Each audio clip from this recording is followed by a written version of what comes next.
नूर Muqaddam case में मुसलसल तीसरी बार आज इंसाफ मुकद्दम ठहरा और सुप्रीम कोर्ट ने इस लर्जा खेज कत्ल केस के मरकजी मुलजिम जाहिर जाफर को ट्रायल कोर्ट की जानिब से दी गई सजाए मौत की सजा को बरकरार रखा है। जस्टिस हाशिम काकड़ की इस सरबराही में सुप्रीम कोर्ट के 3 रुकनी बेंच ने मुजरिम जाहिर जाफर की सजा के खिलाफ अपील पर आज फैसला सुनाया है और कत्ल के इल्ज़ाम में सजा को बरकरार रखा है। अदालत ने रेप के इल्ज़ाम में जाहिर जाफर की सजाए मौत को उम्र कैद में तब्दील कर दिया है, जबकि नूर मुकद्दम को अगवा करने के इल्ज़ाम से जाहिर जाफर को बरी किया गया है। इसके साथ साथ सुप्रीम कोर्ट ने नूर मुकद्दम केस में मुजरिम जाहिर जाफर के माली और चौकीदार को बरी करने का हुक्म जारी किया है और ये रिमार्क्स दिए हैं कि ये दोनों शरीक मुलजिमान अब तक जेल में जितनी सज़ा काट चुके हैं वो काफ़ी है। जाहिर जाफर के वकील सलमान सफदर ने अपने दलाइल में यह मौक़िफ़ अपनाया है कि प्रोसिक्यूशन का सारा केस CCTV फुटेजेस पर मबनी है और वक़ुआ का कोई ऐनी शाहिद नहीं है। इस पर जस्टिस हाशिम काकड़ ने रिमार्क्स दिए कि जिस CCTV फुटेज पर वकील सफ़ाई एतराज़ उठा रहे हैं उसको वो खुद ट्रायल के दौरान तस्लीम कर चुके हैं, जबकि पंजाब फोरेंसिक साइंस लेबॉर्ट्री भी ये करार दे चुकी है कि ये फुटेजेस टेम्पर्ड नहीं हैं। वकील इस्तिगासा ने अपने दलाइल में मौक़िफ़ अपनाया कि रियासत चाहती है इस केस में सख्त से सख्त सज़ा दी जाए क्योंकि इस केस में किया गया कत्ल मुआशरे के कमज़ोर तबके के खिलाफ जुर्म है। जुलाई 2021 में 27 साला नूर मुकद्दम को उसके दोस्त और मरकजी मुलजिम जाहिर जाफर ने इंतहाई बेदर्दी से इस्लामाबाद में अपनी रिहाइशगाह पर कत्ल किया था, जिसके बाद फरवरी 2022 में इस्लामाबाद के सेशंस कोर्ट ने जाहिर जाफर को सजाए मौत सुनाई थी, जबकि मार्च 2023 में इस्लामाबाद हाई कोर्ट ने ट्रायल कोर्ट के दिए गए फैसले को बरकरार रखा था और आज सुप्रीम कोर्ट ने भी जाहिर जाफर की सजाए मौत बरकरार रखी है। उनका कत्ल केस कितना मुश्किल था, इसमें कितने उतार चढ़ाव आए, ये प्रोसेस कितना लंबा था, कितना टीडियस था और तकरीबन 4 साल तवील कानूनी जंग उनके ख़ानदान के लिए कितनी बड़ी आजमाइश और चैलेंज साबित हुई, इस हवाले से बात करने के लिए हमारे साथ मौजूद हैं इस केस के मरकजी मुद्दई और नूर मुकद्दम के वालिद साहब और पाकिस्तान के साबिक सफ़ीर भी रहे हैं जनाब शौकत मुकद्दम साहब। अस्सलाम वालेकुम शौकत साहब। वालेकुम। Thank you sir for your time. सबसे पहले तो आपके हौसले को सलाम। सिर्फ मैं ही नहीं कर रही, पूरी कौम कर रही है। हमारी दुआएं आपके साथ थीं। एक बहुत बड़ी आजमाइश से हमें पता है आपकी फैमिली गुजर रहे थे मुसलसल, और आज जो अब फैसला आया है सर, इसके हवाले से पहले ट्रायल कोर्ट ने और फिर हाई कोर्ट ने भी इसी सज़ा को बरकरार रखा। आज सुप्रीम कोर्ट ने भी वही फैसला जो है वो सादिर कर दिया है।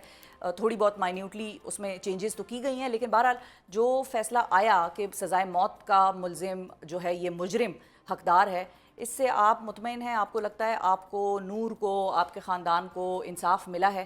थैंक यू वेरी मच जी। हम मुतमईन हैं और ये एक तवील सफ़र था, बहुत पेचीदा, बहुत पेनफुल सफ़र था मेरे लिए, मेरी फैमिली के लिए, मेरी वाइफ के लिए, मेरे बच्चों के लिए। और लेकिन ये कानून के तकाज़े पूरे किए गए और यहाँ ट्रायल कोर्ट में जो सेशन कोर्ट था वहाँ बहुत फेयर ट्रायल दी गई। हाई कोर्ट में भी बहुत हर चीज़ को छानबीन के देखा गया और सुप्रीम कोर्ट में अल्हम्दुलिल्लाह आज उसको मुजरिम को सज़ाए मौत सुनाई है। तो हम मुतमईन हैं, अल्लाह का शुक्र करते हैं।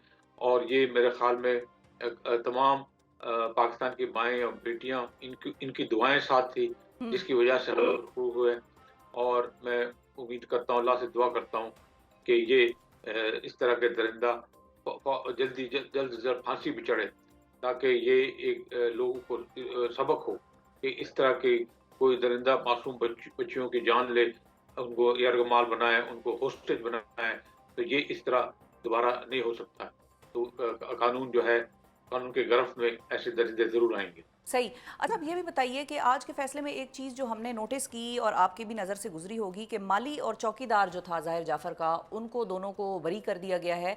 और CCTV फुटेज में वैसे तो ये देखा जा सकता था कि उन्होंने ही नूर को पकड़ के वापस घर में अंदर की तरफ खींचा। अगर वो ये काम ना करते तो हम शायद आज नूर को अपने साथ पाते। आपको भी लगता है कि ये चीज़ ठीक नहीं हुई है और क्या आप इसको चैलेंज करना चाहेंगे फैसले को इस हद तक? हाँ, ये मेरे ख़्याल में ये सारे लोगों की यही इम्प्रेशन है। सब यही फ़ील करते हैं, बल्कि एट द आउटसेट इनको 10 साल भी दी थी, लोग फ़ील करते थे इनको भी कैद देनी चाहिए थी।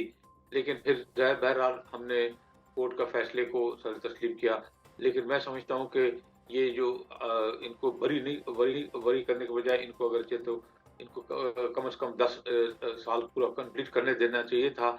तो ये मेरी नहीं, सब तकरीबन सब लोगों की यही फीलिंग है। तो बहरहाल जो कोर्ट का फैसला है, हम इसको ये करेंगे, हम इसको तस्लीम करेंगे। और जो है मेन मरकज़ी मुजरिम जो है, उसको ज़रूरी है कि उसको फांसी चढ़ी जाए, और ये सबसे इम्पोर्टेंट हमारे लिए है। सही है। अच्छा शौकत साहब ये भी बताइए कि ट्रायल कोर्ट से लेकर सुप्रीम कोर्ट तक की जो भी कानूनी जंग थी आपने लड़ी, वो कितनी मुश्किल थी और क्या कभी उस दौरान कुछ ऐसे लम्हात आए कि जब आपको लगा हो कि ये लड़ाई बहुत मुश्किल हो गई है, या आप थ्रू आउट द प्रोसेस मुतमईन रहे हैं?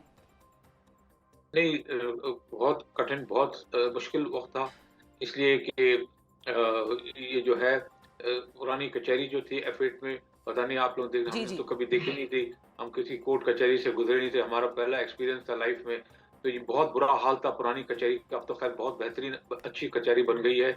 यहाँ ना बैठने की जगह थी, ना खड़े होने की जगह थी, तो ना कोई जो दूसरे यूटिलिटीज़ कोई सहूलत थी सही, कैंटीन-वैंटीन इस तरह कोई ख़ास नहीं थी। तो बहुत डिफ़िकल्ट टाइम था, लेकिन मैं जो पहले भी मैं और जगह बता चुका हूँ कि यहाँ जो एडिशनल सेशन जज थे अता रब्बानी साहब, उन्होंने बहुत फेयर ट्रायल दी है, और पूरा जो डिफेंस टीम थी वो इस्लामाबाद के अलावा लाहौर या दूसरी जगहों से आते थे, उनको जो डेट मांगते थे वो उनको देते थे, और जो है हर चीज़ फॉरेंसिक और साइंटिफिक तरीकों से ट्रायल कंडक्ट की गई। मैं भी बहुत हैरान हुआ कि भाई इस तरह के चीज़ें हैं हमारे पास, तो हम इससे, या सीसीटीवी फुटेज की लोग बात करते हैं, सीसीटीवी फुटेज जो है कंप्लीट फोटोग्रामिक टेस्ट से इसको रिकन्फर्म किया। वही आदमी है, वही शक्ल है, और ये इस्लामाबाद के अलावा लाहौर में बड़ी स्पेशलिस्ट लेबोरेटरीज़ हैं, तो वहाँ से भी चेकअप हुआ। तो सारी चीज़ें कोलेट की गई हैं, सारी एविडेंसेस साइंटिफिक तरीके से जो हुई हैं, और ये जो है उसको जो सलाहें दी हैं, तो वो बल्कि, लेकिन वहाँ शुरू में ये भी फ़ील हो रहा था कि माँ-बाप को ये सज़ा मिलनी चाहिए थी, क्योंकि वो भी बेशक कराची में थे, लेकिन आजकल जो है ना सीसीटीवी कैमरा जो है वो आपके मोबाइल में, आप कराची में बैठे हो, लंदन में बैठे हो, आपको सब पता चलता है आपके घर में क्या हो क्या रहा है। हो रहा है, बिल्कुल। At that time trial court में भी most of the people felt, और ये एक जनरल ओपिनियन था कि भाई माँ-बाप पे होना चाहिए था। लेकिन बहरहाल जो कोर्ट का डिसीजन है, हम उस पे मुतमईन जो हैं, हम उसको वो करेंगे, तस्लीम करेंगे। और हाई कोर्ट में अतर मिल्ना साहब चीफ जस्टिस थे, उन्होंने बहुत कंडक्ट की बहुत सही तरीके से, और आमिर फारूक साहब ने, और अभी सुप्रीम कोर्ट भी जो है 3 मेंबर बेंच जो है, मैं उनको भी सलाम पेश करता हूँ। उन्होंने बहुत शॉर्ट नोटिस में काम किया। चीफ जस्टिस याया अफरीदी साहब ने मेरे ख्याल में चीज़ें जो पुरानी पेंडिंग केसेस जल्दी हो गई, और चीफ जस्टिस काकर साहब की हेड में जो 3 मेंबर बेंच थी, अली बाकर नकवी साहब और इश्तियाक इब्राहिम साहब, और तो उन्होंने पहले ही दिन, मैं तो इस्लामाबाद से बाहर हूँ, पहले दिन बताया सब कि भई ये कोई डिले नहीं होगी, और 12 तारीख को उन्होंने साफ कह दिया था, चाहे जज मरे खुदा ना खास्ता, या लॉयर मरे खुदा ना खास्ता, तो या कोई ऐसी अर्थ शेकिंग इवेंट हो फिर चेंज होगी, वरना ठीक है। There will be no change in the hmm. Day. ये बड़ी इम्पोर्टेंट डेवलपमेंट है पाकिस्तान की जुडिशरी में, और ये एक खुशाइन बात है कि पहले लोग जो है ना 10-10 साल, 15-15 साल बोलते थे, हमारी तारीख ही नहीं लगी। सुप्रीम कोर्ट में 15 साल हो गए, 20 साल हो गए। तो ये मेरे ख्याल में एक जो है जुडिशरी पे बहुत सवालिया निशान था। तो ये मेरे ख्याल में ये एक टेस्ट केस था, जो अल्हम्दुलिल्लाह आज सही हो गया। अच्छा शौकत साहब ये बताइए कि जो मुजरिम है ज़ाहिर जाफ़र, उनकी फैमिली की जानिब से आपको किसी मौके पर कोई प्रेशराइज़ किया गया कि भाई माफ़ कर दें, या केस से पीछे हट जाएं, या कोई और किसी किस्म की कोई ऑफ़र्स की गई? दियत का मामला भी अक्सर इस तरह के केसेस में डिस्कस होता है दो पार्टीज़ के दरमियान। आपको किसी तौर पर उन्होंने कोई प्रेशराइज़ किया इमोशनली या अदरवाइज़ कि भाई इससे आप पीछे हट जाएं, ये ना करें? प्रेशराइज़ तो ख़ैर कोई नहीं कर सकता मुझे इंशाल्लाह, लेकिन वो थर्ड पार्टी से कोई 1-2 ऐसे मैसेजेस मुझे आई थी कि भई कोई हो जाए कि मतलब, तो मैंने कहा कि सवाल ही पैदा नहीं होता, किसी सूरत में मैं कॉम्प्रोमाइज़ नहीं करूँगा, क्योंकि सिर्फ़ ये मेरी बेटी का सवाल नहीं है, पाकिस्तान की तमाम बेटियों के लिए मैं खड़ा हूँ, और मैं उनके साथ कॉम्प्रोमाइज़ नहीं कर सकता, किसी सूरत में कॉम्प्रोमाइज़ नहीं करूँगा मैं। तो फिर मैंने अलग-अलग इस तरह अलग-अलग चैनल्स में, अलग-अलग फ़ोरम पे ये मैसेज उनको बड़ी क्लियर कट दे दी थी कि कोई किसी सूरत में कॉम्प्रोमाइज़ नहीं होगी। बस इसमें मीडिया का एक बहुत साथ रहा। मेरे ख़्याल में I am very grateful to media, mainstream media, print media, social media, सब ने आपने अपने बहुत साथ दिया और वरना लोगों को पता नहीं चलता कुछ। तो लोगों को आप बताते रहे, चीज़ों को अपडेट करते रहे, इससे बहुत फ़र्क पड़ा। तो लोगों में उजागर हुई है लोग।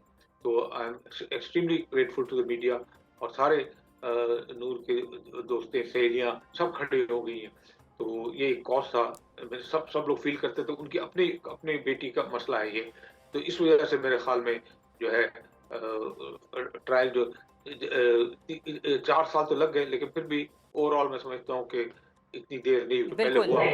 बिल्कुल, 4 साल तो लग गए, लेकिन 4 साल भी इतना लंबा नहीं लगा, चूँकि वहाँ पर मुसलसल हियरिंग्स हो रही थीं, ट्रायल हो रहा था, फिर एक फ़ोरम के बाद दूसरा फ़ोरम आया, दरमियान में ज़ाहिर है दूसरी साइड से अपील हो रही थी। अच्छा, अब शौकत साहब, ये जो अब फ़ैसला आया है, टेक्निकली तो कानूनी कार्रवाई जितनी भी थी वो हो गई है मुकम्मल, और supreme court is the highest forum. अब ज़ाहिर है इस चीज़ को तो और कहीं चैलेंज नहीं किया जा सकता दूसरी जानिब से, दूसरी साइड से, और ना ही इसको रिवर्स कराया जा सकता है। लेकिन एक चीज़ जो आखिरी रह गई है उनके पास, वो है सदर मुमलिकत के सामने माफ़ी की अपील दायर करना, और उसका एक आखिरी रस्मी चांस इनके पास टेक्निकली बाकी रह गया है। आपको क्या लगता है कि ऐवान सदर से भी इसकी मुमकिन अपील खारिज हो जाएगी, और क्या इसकी फांसी से कबल आपकी जानिब से अगर कोई उनको माफ़ करने का कोई इम्कान, मतलब बेसिकली वो, क्योंकि जब भी सदर मुमलिकत के पास वो जाएंगे अपनी अपील लेके, तो सदर मुमलिकत की जानिब से या उनकी टीम की जानिब से भी आपसे पहले पूछा जाएगा कि भाई आपका फ़ाइनल फ़ैसला क्या है।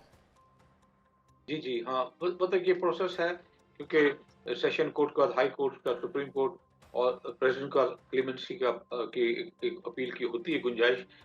लेकिन ये बात मुझे पूरी उम्मीद है और अल्लाह से दुआ है कि सदर मुमलिकत भी जब देखेंगे कि भाई 3 कोर्ट्स ने दिया है फांसी फांसी, तो मेरे ख्याल में उनका कोई जवाब नहीं होगा कि ऐसे दरिंदों को फांसी दें।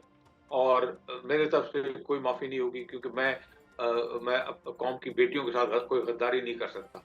मैं पूरे कौम की, पाकिस्तान की बेटियों के साथ खड़ा हूँ और मैं खड़ा हर वक़्त मैं कहता रहूँ, तो मैं उनके साथ गद्दारी नहीं कर सकता। और सदर मुमलिकत की भी 2 बेटियाँ हैं माशाअल्लाह, तो और वो भी ये सोचेंगे ज़रूर कि ऐसे ऐसे दरिंदों को मैं माफ़ नहीं करूँ, क्योंकि मेरी भी 2 बेटियाँ हैं। तो मेरे ख़्याल में वो भी ज़रूर ये इस चीज़ का ख़्याल रखेंगे और मेरी पूरी दुआ, मेरी पूरी उम्मीद है कि ये सदर मुमलिकत भी उसको रिजेक्ट कर देंगे, उसकी क्लेमेंसी, और उसको जल्द से जल्द फांसी चढ़ जाएगा ये। सही। अच्छा अच्छा, जो सबूत की अगर हम बात करें शौकत साहब, तो इस केस में आपके नज़दीक सबसे अहम सबूत कौन से थे? क्या वो घर की जो सीसीटीवी फुटेज थी वही सबसे बड़ा सबूत थी, या उसके अलावा भी ऐसे इनक्रिमिनेटिंग एविडेंसेस थी जो कि मीडिया पर शायद डिस्कस ना हुई हो, या बात ना हुई हो, या मीडिया वालों को या आवाम को पता ना हो? वो अगर आप बताना चाहें कि कौन सी ऐसी चीज़ें थी जिसने वाक़यतन उसको इस केस में मुजरिम ठहराया? देखिए, एक तो फिज़िकली बंदा वहीं था। ठीक फिज़िकली है। बंदा अपने ही घर से पकड़ा गया, फिज़िकली वो था वहाँ। अगर कहीं और दूर होता, कहीं और, तो कोई हीले बहाने कुछ और करता ये वो, लेकिन physically he was caught from his own house. तो और उसके बाद उसके सीसीटीवी कैमरा, उन्हीं का सीसीटीवी कैमरा लगा हुआ था, किसी बाहर ने तो नहीं लगाया। तो वो खुद उसने सब सीसीटीवी कैमरा ने सब कुछ खोल के बता दिया, और उसको फिर उसकी खुद भी पूरी जाँच पड़ताल की गई। उसको जो है फोटोग्रामेटिक टेस्ट कराया गया कि बंदा वही है, साइंटिफिकली प्रूव हो गया। सब डीएनए टेस्ट और ये जो दूसरे जो है साइंटिफिक टेस्ट होते हैं, सब वो किया है उन्होंने, और पोस्टमार्टम का रिपोर्ट, सब चीज़ हो करके फिर सारी चीज़ कोलेट करके कंक्लूड की गई। तो ऐसे जो है उसके बाद मुझे खुद जो है वो भी उसने जो है जज के सामने एतराफ़ भी किया, माफ़ी माँगा कि भई मुझे छोड़ दिया जाए। तो क्या नाम है उसका, और सारी चीज़ें कोलेट हो गई। तो ये जो है बिल्कुल जो सज़ा फांसी दी गई बिल्कुल सही दी गई है, और और बिल्कुल और फेयर ट्रायल, 200% फेयर ट्रायल की गई है। शौकत साहब, आपकी जो ग्रीन टाई है उसमें मुझे आपके पाकिस्तान के लिए जज्बात नज़र आ रहे हैं, और मुझे वो मैसेज समझ में आ गया है जो आप आज दे रहे हैं अपनी अटायर से पूरी दुनिया, पूरी कौम को पाकिस्तान की। और जिस तरीके से आप आज मुतमईन हैं, मुझे भी जान के यकीन कीजिए कि बहुत दिल को इत्मीनान हुआ। नूर तो नहीं वापस आ सकती, जाहिर है वो तो जहाँ पर है अल्लाह ताला उनको गरीके रहमत करे और आगे के दर्जात उनके बुलंद करें, और आप लोगों को भी सब्र दें, हौसला दें मज़ीद। जाते जाते शौकत साहब, जो अल्फाज आप बतौर बाप नूर को कहना चाहेंगे या दीगर पाकिस्तान की जो नूर बेटियां आपको देख रही हैं उनको अदा करना चाहेंगे, वो अल्फाज आपके। बस मैं यही कहना चाहूँगा कि जो पाकिस्तान की ख़वातीन हैं, पाकिस्तान की बेटियां हैं, पढ़ी लिखी हैं, बाशऊर हैं, और वो है जिनकी ऐसी कौम है जहाँ से प्राइम मिनिस्टर बनी है, 2 बार जेट फाइटर उड़ाती हैं, फॉरेन मिनिस्टर बनी है, स्पीकर बनी है, तो बहुत सलाहियतें हैं पाकिस्तान के ख़वातीन में। तो ये 50% आबादी जो है वो खौफ की ज़िंदगी नहीं गुजार सकती। इनको मर्दों के साथ शाना बशाना खड़े होना पड़ेगा, और ये एक इवेंट है, ये एक दर्दनाक कहानी है, लेकिन इंसाफ हुआ है। तो आपको किसी चीज़ से घबराने की ज़रूरत नहीं है। आप अपनी तालीम हासिल करें, आप हर शोबे में आएँ, और इंशाअल्लाह सारी कौम आपके साथ खड़ी होगी। तो और आपको तहफ़्फ़ुज़ देना हर हुकूमत जो है और सोसाइटी का फ़र्ज़ है। तो ये मैं आपको सबको मैसेज देना चाहता हूँ, और नूर मुक़द्दम ने अपनी इज़्ज़त आबरू बचाने के लिए अपनी जान दे दी, ताकि आप लोग को एक तहफ़्फ़ुज़ हो और आप लोग को यकीन हो कि कानून से कोई बालातर नहीं है।